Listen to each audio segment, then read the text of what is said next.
85 minute খালি ভাঁটবকে কাটিয়ে দেওয়া হয়েছে। 85 মিনিটের বাজেট স্পিচে আপনি দেখবেন একটা নিম্হান্স ইনস্টিটিউট করার কথা বলা হয়েছে, সেটা একটা এক্সট্রা, যেমন ব্যাঙ্গালোরে নিম্হান্স রয়েছে, আরও এক্সট্রা দুটো নিম্হান্সের কথা বলা হয়েছে। একটা করা হচ্ছে আসামে, একটা করা হচ্ছে ঝাড়খণ্ডে। বাংলার একদিকে ঝাড়খণ্ড, একদিকে আসাম। ইস্টে আপনার হচ্ছে আসাম আর ওয়েস্টে হচ্ছে ঝাড়খণ্ড।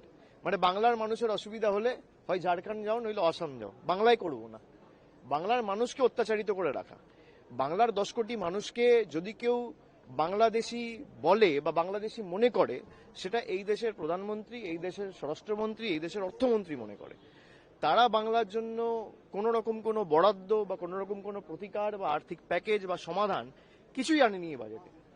বাংলার কৃষক হোক, শ্রমিক হোক, তপশিলি হোক, জনজাতি প্রতিনিধি যারা রয়েছে, মানে কারোর জন্য, মৎস্যজীবী হোক, কারোর জন্য কিচ্ছু নেই এই বাজেটে। যুব সমাজের জন্য আলাদা কোনো পৃথক কর্মসংস্থানের দিশা বা রোডম্যাপ কিছুই করা হয়নি। 85 মিনিট খালি ভাঁটবকে কাটিয়ে দেওয়া হয়েছে। এবং পুরনো যে কথাগুলো বলেছিল, ডানকুনি সুরাট করিডোর আগের বারও বলা হয়েছিল, সেটাই নতুনভাবে বলা হয়েছে। নতুন বোতলে পুরনো মদ। 85 মিনিট খালি ভাঁটবকে কাটিয়ে দেওয়া হয়েছে। 85 মিনিটের বাজেট স্পিচে আপনি দেখবেন একটা নিম্হান্স ইনস্টিটিউট করার কথা বলা হয়েছে, সেটা একটা এক্সট্রা, যেমন ব্যাঙ্গালোরে নিম্হান্স রয়েছে, আরও এক্সট্রা দুটো নিম্হান্সের কথা বলা হয়েছে। একটা করা হচ্ছে আসামে, একটা করা হচ্ছে ঝাড়খণ্ডে। বাংলার একদিকে ঝাড়খণ্ড, একদিকে আসাম। ইস্টে আপনার হচ্ছে আসাম আর ওয়েস্টে হচ্ছে ঝাড়খণ্ড।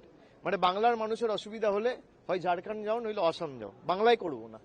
বাংলার মানুষকে অত্যাচারিত করে রাখা, বাংলার 10 কোটি মানুষকে যদি কেউ বাংলাদেশি বলে বা বাংলাদেশি মনে করে, সেটা এই দেশের প্রধানমন্ত্রী, এই দেশের স্বরাষ্ট্রমন্ত্রী, এই দেশের অর্থমন্ত্রী মনে করে। তারা বাংলার জন্য কোনো রকম কোনো বরাদ্দ বা কোনো রকম কোনো প্রতিকার বা আর্থিক প্যাকেজ বা সমাধান কিছুই আনেনি এই বাজেটে।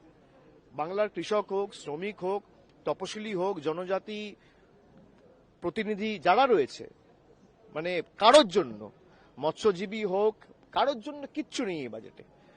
যুব সমাজের জন্য আলাদা কোনো পৃথক কর্মসংস্থানের দিশা বা রোডম্যাপ কিছুই করা হয়নি। 85 মিনিট খালি ভাঁটবকে কাটিয়ে দেওয়া হয়েছে। এবং পুরনো যে কথাগুলো বলেছিল, ডানকুনি সুরাট করিডোর আগের বারও বলা হয়েছিল, সেটাই নতুনভাবে বলা হয়েছে। নতুন বোতলে পুরনো মদ। 85 মিনিট খালি ভাঁটবকে কাটিয়ে দেওয়া হয়েছে। 85 মিনিটের বাজেট স্পিচে আপনি দেখবেন একটা নিম্হান্স ইনস্টিটিউট করার কথা বলা হয়েছে, সেটা একটা এক্সট্রা, যেমন ব্যাঙ্গালোরে নিম্হান্স রয়েছে, আরও এক্সট্রা দুটো নিম্হান্সের কথা বলা হয়েছে। একটা করা হচ্ছে আসামে, একটা করা হচ্ছে ঝাড়খণ্ডে। বাংলার একদিকে ঝাড়খণ্ড, একদিকে আসাম। ইস্টে আপনার হচ্ছে আসাম আর ওয়েস্টে হচ্ছে ঝাড়খণ্ড। মানে বাংলার মানুষের অসুবিধা হলে হয় ঝাড়খণ্ড যাও, নইলে আসাম যাও, বাংলায় করবো না।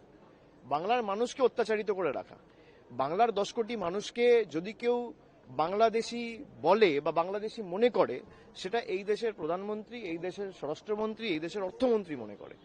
তারা বাংলার জন্য কোনো রকম কোনো বরাদ্দ বা কোনো রকম কোনো প্রতিকার বা আর্থিক প্যাকেজ বা সমাধান কিছুই আনেনি এই বাজেটে। বাংলার কৃষক হোক, শ্রমিক হোক, তপশিলি হোক, জনজাতি প্রতিনিধি যারা রয়েছে, মানে কারোর জন্য, মৎস্যজীবী হোক, কারোর জন্য কিচ্ছু নেই এই বাজেটে। যুব সমাজের জন্য আলাদা কোনো পৃথক কর্মসংস্থানের দিশা বা রোডম্যাপ কিছুই করা হয়নি। 85 মিনিট খালি ভাঁটবকে কাটিয়ে দেওয়া হয়েছে। এবং পুরনো যে কথাগুলো বলেছিল, ডানকুনি সুরাট করিডোর আগের বারও বলা হয়েছিল, সেটাই নতুনভাবে বলা হয়েছে। নতুন বোতলে পুরনো মদ।